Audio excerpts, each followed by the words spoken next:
नमस्कार मित्रांनो, यश अकॅडमी मध्ये आपलं मनपूर्वक स्वागत।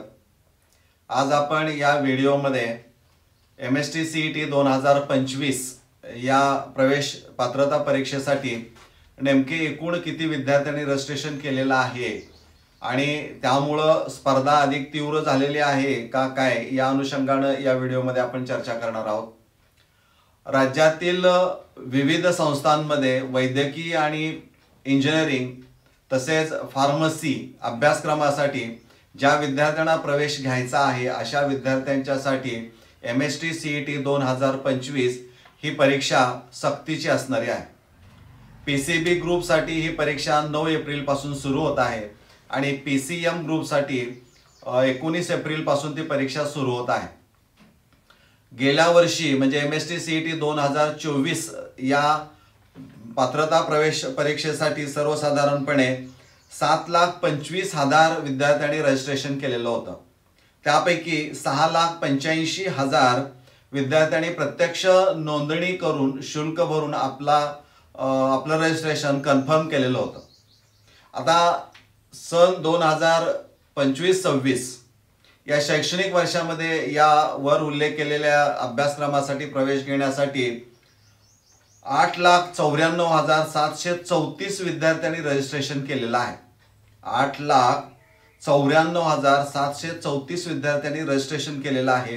त्यापैकी 7,64,368 विद्यार्थ्यांनी शुल्क भरून आपला रजिस्ट्रेशन निश्चित केलेलं आहे। यामध्ये PCB ग्रुपचा जर विचार केला तर 3,63,000 विद्यार्थ्यांनी नोंदणी केलेली आहे आणि PCM साठी 4,63,765 विद्यार्थ्यांनी नोंदणी केलेली आहे। या सगळ्या आकड्यांचा आणि गेल्या वर्षीच्या आकड्यांचा विचार जर केला तर गेल्या वर्षीच्या तुलनेत या वर्षी रजिस्ट्रेशन 1 लाख जास्त विद्यार्थ्यांनी रजिस्ट्रेशन केलेलं आपल्याला पाहायला मिळतं। म्हणजे 1 लाख पेक्षा जर जास्त विद्यार्थी या परीक्षेला जर बसत असतील तर निश्चितच MST CET 2025 ही परीक्षा जे विद्यार्थी देत आहेत या विद्यार्थ्यांच्यासाठी ही परीक्षा निश्चितच टफ, अवघड आणि जबरदस्त फाईट देणारी असणारी आहे। कारण यातला प्रत्येक विद्यार्थी ज्यावेळी रजिस्ट्रेशन करतो त्यावेळेस एकच विचार करतो की मला पुढच्या वर्षी या कोर्सेससाठी प्रवेश घ्यायचा आहे, त्यासाठी मी मन लावून अभ्यास करेन आणि चांगलं पर्सेंटाईल मिळवेल। म्हणजे ही काही एकूण जी 8 ते 9 लाखाची गर्दी आहे या संपूर्ण गर्दीमध्ये मी नेमका कुठे असणार आहे।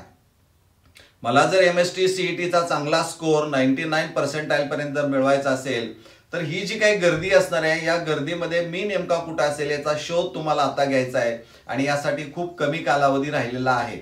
विद्यार्थी मित्रांनो, या कमी कालावधीमध्ये खूप काही आपण करू शकतो, परंतु यासाठी तुमचा विश्वास, स्वतःवरचा विश्वास ढळता कामा नये।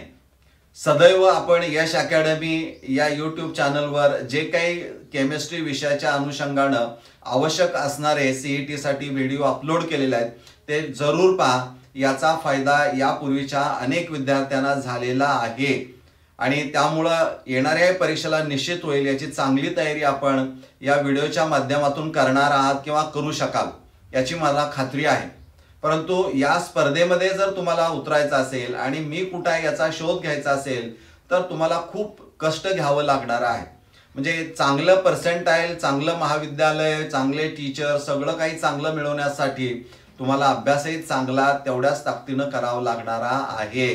म्हणजे यंदा अभियांत्रिकी असेल, वैद्यकीय असेल, फार्मसी असेल यासाठी निश्चितच प्रवेशासाठी चांगली चुरस असणार आहे। जबरदस्त कॉम्पिटिशन आपल्याला पाहायला मिळणार आहे आणि या कॉम्पिटिशन मध्ये तुम्हाला तेवढ्याच ताकदीनं जर उतरायचं असेल तर निश्चित तुम्हाला चांगला अभ्यास करावा लागेल, चांगलं मार्गदर्शन तुम्हाला घ्यावं लागेल, चांगली पुस्तकं वापरावी लागतील। परंतु CET साठी तुम्हाला आणखीन एक गोष्ट महत्त्वाची की CET ला त्यांनी असं म्हटलेलं आहे CET सेलनं की यामध्ये जे काही प्रश्न विचारले जाणारे आहेत याची काठिण्य पातळी ही नीट आणि JEE लेवलची PCM आणि PC ग्रुपसाठी असणारी आहे। परंतु इथं एक प्लस पॉइंट आहे की इथं निगेटिव्ह मार्किंग नाही, म्हणजे तुम्हाला धोका कमी आहे। चांगले मार्क्स जर मिळवायचे असतील तर निश्चित तुम्हाला प्रत्येक प्रश्न हा तितकाच महत्त्वाचा असणारा आहे। म्हणजे इथं चांगली तयारी तुम्हाला खूप चांगल्या पद्धतीनं करावी लागणारी आहे। हे आणखीन एक गोष्ट महत्वाची आहे, न्यूमरिकल्स साठी लागणारे जे काही फॉर्म्युले असणार आहेत म्हणजे प्रत्येक चॅप्टर्स मधून ते सगळे एकदा तोंडपाठ करून घ्या, म्हणजे तुम्ही लक्षातच ठेवा, कारण या न्यूमरिकल्स मध्येच बऱ्याच वेगळ्या पद्धतीनं ते न्यूमरिकल विचारलं जातं आणि त्यामुळं तो फॉर्म्युला तुम्हाला मॉडिफाय करावा लागतो। यासाठी सगळे फॉर्म्युले तुमचे तोंडपाठच असायला पाहिजे, कारण 54 सेकंदामध्ये तुम्हाला ते न्यूमरिकल किंवा तो MCQ सोडवायचा आहे। त्यामुळे खूप चांगली तयारी तुम्हाला करावी लागणारी आहे। तर विद्यार्थी मित्रांनो, यश अकॅडमी ही सदैव तुमच्या पाठीशी असणारी आहे। यश अकॅडमीचे जेवढे MST CETच्या अनुषंगानं किंवा टॉपिक वाईज काही MCQज आहेत ते सगळे नीट पहा। निश्चितच त्याचा दर्जा हा JEE आणि नीट लेवलचा असणार आहे, त्याचा फायदा तुम्हाला निश्चित होणारा आहे। चांगली तयारी करा, चांगले स्कोर मिळवा, चांगलं महाविद्यालय मिळवा, यासाठी चांगला प्रयत्न करा। धन्यवाद।